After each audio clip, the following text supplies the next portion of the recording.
சந்திப்பு விஷ்ணு படம் ரிலீஸ் ஆகி ஸோ 11th தமிழ்நாடு முழுக்க TN 2026 என்ன எதை மக்கள் வித்தியாசமான ஒரு உணர்வை எப்படி புரிஞ்சுப்பாங்கன்னு நம்பி எடுத்தோம். இந்த நம்பிக்கைக்கு குறைவில்லாத அளவுக்கு படம் ரொம்ப சிறப்பாக போயிட்டுருக்கு. சென்னையிலேருந்து வரக்கூடிய செய்தி எல்லாமே அவசரமாக போயிட்டுருக்கு. 2வது வாரம் ஒரு இது மாதிரியான ஒரு சப்ஜெக்ட் டிஃப்ரெண்ட்டான ஒரு கண்டென்ட் கொண்ட ஒரு படம் என்பது ஓடுவதற்கு முயற்சி. இந்த மாதிரியான சிறை இந்த மாதிரியான படங்கள் ஆரம்பிச்சது.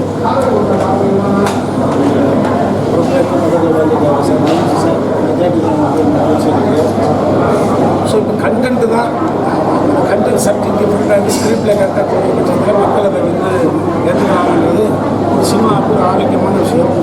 அதற்கான காரணம் இதுக்கு ப்ரீவியஸ் இதே இப்போ கேஆர்டி ப்ரீவியஸ் படம் வந்து ட்ரிபிட்டி அதுவும் பார்த்துட்டிங்கன்னா ஹீரோ மேலே கதை கிடையாது, கதைக்குள்ள ஆர்டிஸ்ட் அந்த மாதிரியான சிலங்கள்லாம் விஜயாவை வந்து பண்ணார். சரியான ஒரு விஷயம் கிடைச்சது. அதனுடைய அடிப்படையில் தான் ஸோ கதைக்கு என்ன ஆர்டிஸ்ட் தேவைப்படுதோ அதுக்கு நான் முதலீடு பண்ண தயார் அப்படின்ற மாதிரியான ஒரு கண்டென்ட் சார் மாதிரியான ஒரு தயாரிப்பாளர் ஒரு ஆஃப்டர் லாங் பேக் ஒரு கண்டென்ட்டை மேலே ஒரு இன்வெஸ்ட் பண்ணக்கூடிய ஒரு தயாரிப்பாளர் அதுக்கு முன்னாடி சௌத்ரி சாருக்கு பிறகு இப்போ ஒரு கண்டென்ட் சார் ஒருத்தர் கிடைச்சிருக்காங்க. இவங்க ஸ்ட்ராங்கான ஒரு கண்டென்ட் தேவைப்படுது, மக்கள் நிச்சயமாக அதை ஏற்றுப்பாங்கன்றது கதையறிவு கொண்ட ஒரு தயாரிப்பாளர் இந்த காரணத்தினால இந்த படத்துக்கு நல்ல போயிருக்கு. எங்களுக்கு மகிழ்ச்சி. ஸோ அடுத்து இந்த படத்தினுடைய கதாநாயகர் குல்பந்த்குமார் அவர்கள் பேசுவாங்க.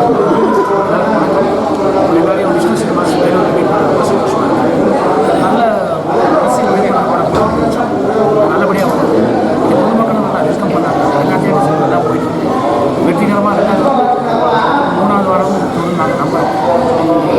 இந்த படம் நல்லா வந்து முக்கியமான தயாரிப்பாளர் சார் இதோடைய நம்பிக்கை இயக்குனர் உமாபதி இந்த கதையை எழுத தந்தாங்க. இவங்க எல்லோரும் சப்போர்ட் நல்லபடியாக பண்ண போகிறோம். இது கூட ஒர்க் பண்ண டெக்னீஷியன் எல்லோரும் நல்லா ஒர்க் பண்ணாங்க. ஸோ ஒரு மனதை கிடைக்கும் 3 வெற்றிகரமாக 3வது வாரத்தில்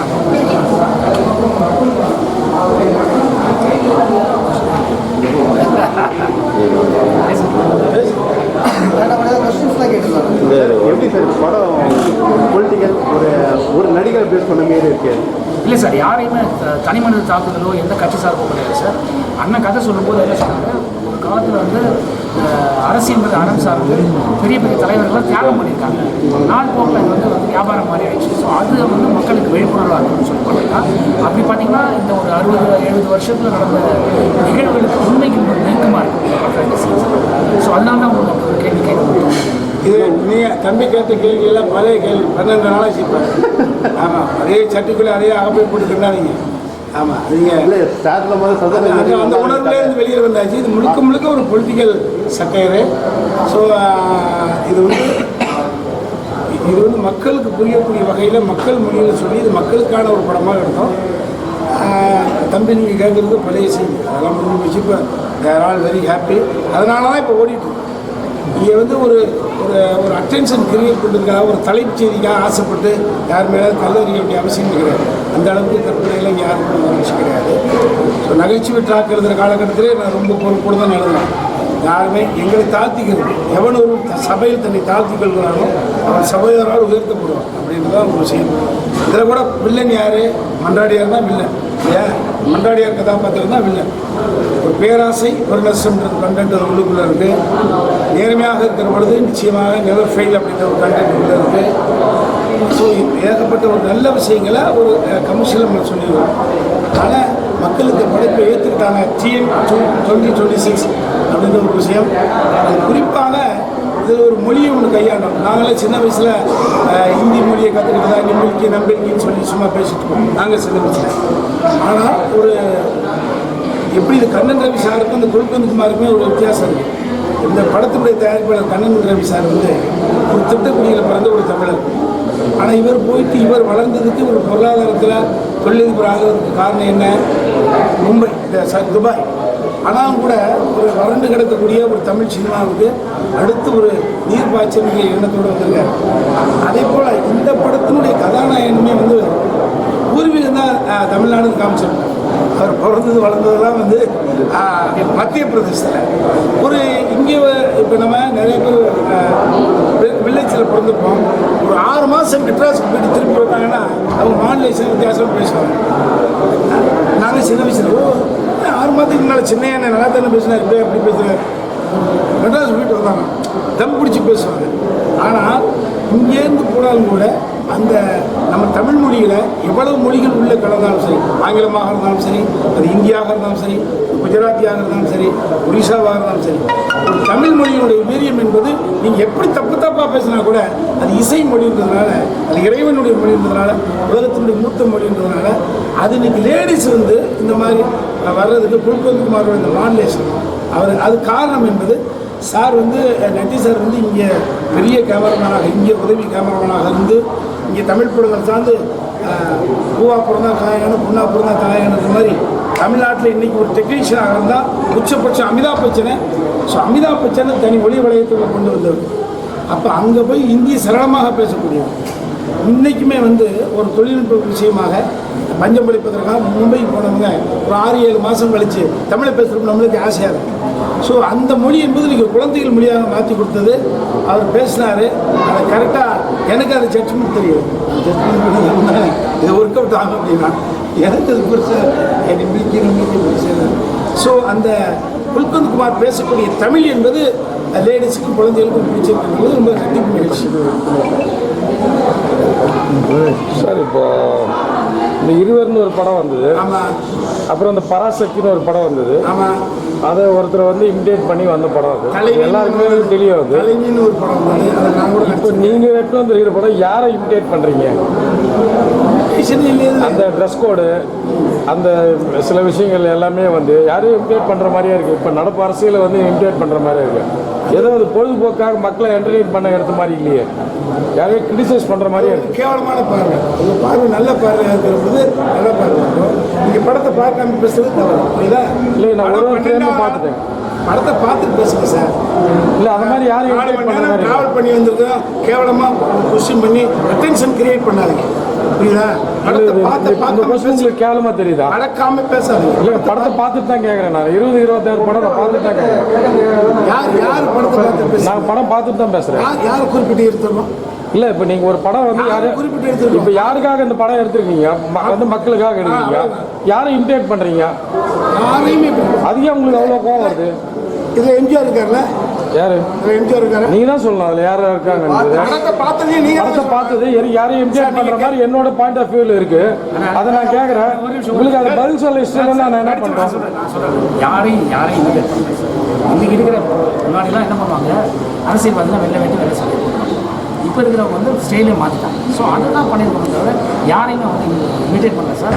யாரையும் தனி மனித தாக்குதல் கிடையாது சார். எந்த கட்சி சார்பாகவும் கிடையாது சார். இந்த விளக்கத்தை தான் சார் எதிர்பார்க்கிறேன். தம்பி 12 நாள் இல்லைங்க, நீங்கள் ஒரு சந்திக்க தான் வந்திருக்கோம். இருங்க, ஒரு விமர்சனத்துக்கு தாங்கிறீங்க.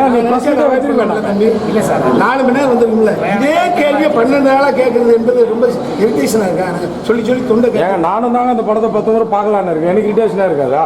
நீ படமே பார்க்காம பேச. நான் பார்த்துட்டாங்க. நீங்கள் பார்க்கலான்னு சொன்ன எப்படி? நான் டிக்கெட் புக்கிங் நான் வாங்கினேன். நான் அது உங்களுக்கு காட்டுவா? இல்லை, புரட்சித்தலைவர் நடிச்சிருக்காரா? அது பார்த்துருக்கீங்களா? எம்ஜிஆர் நடிச்சிருக்காரா? ஒரு 60-70 வருஷமா படத்தையும் சார் வந்து 2 முறை பார்ப்பாரு. ரிலீஸ் ஆன அன்னைக்கும் 2 நாள் கழிச்சு பார்ப்பாரு. ஏன் பார்ப்பாரு? ஒரு மனிதனை தாக்குதுன்னு சொல்லக்கூடாது சார். இல்லை, உங்களை தாக்கவே இல்லையா? நீங்கள் அழகாக பதில் சொல்லுங்க. தப்பாயிடுச்சு. 60-70 வருஷமா நடந்த விஷயம். அடுத்த வேறு சார் உண்மைக்கு நெருக்கமாக இருக்கும். அதனால உங்களுக்கு இந்த கேள்வி கேட்கும். தாக்க வேண்டிய அவசியம் இல்லை சார். நாங்கள் சினிமாவில் தானே இருக்கோம். நாங்கள் சினிமாக்காரங்க தான். யாரை இமிடேட் பண்ணுறேன்னு கேட்குறோம். இவங்களை இமிடேட் பண்ணுறேன்னு சொல்லுங்க. இல்லை, யாரும் இமிடேட் பண்ணலன்னு சொல்லுங்க. இது வந்து அசிங்கமான கேள்வி. இது வந்து அப்படின்னா நீங்கள் சந்தோஷப்படுற மாதிரியான கேள்வினா ஃபர்ஸ்ட் நீங்கள் எனக்கு கேள்வி கொடுத்துட்டு இருக்கணும். நீங்கள் என்ன ஹயர் பண்ணல. எனக்கு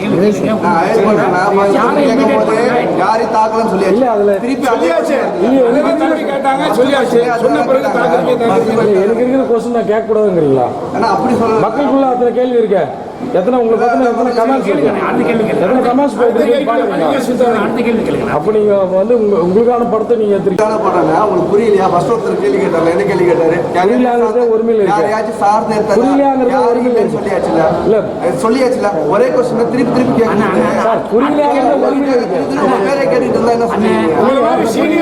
ஒருமையில் இருக்கு. ஒரு சீனியர் பத்திரிகையாளர் அடுத்த ஒரு கேள்வி கேள்வி கேட்டாங்க, அதை ரிப்பீட் எல்லாம் பார்த்துக்க வேண்டிய உங்களுக்கு தார்மீக பொறுப்பா இல்லையா? நாங்க படம் எடுத்து எப்படி ஒரு பொறுப்பு இருக்கு, ரிப்பீட்டடா வந்துடக்கூடாது, எவ்வளவு பெரிய பொறுப்பா இருக்கு.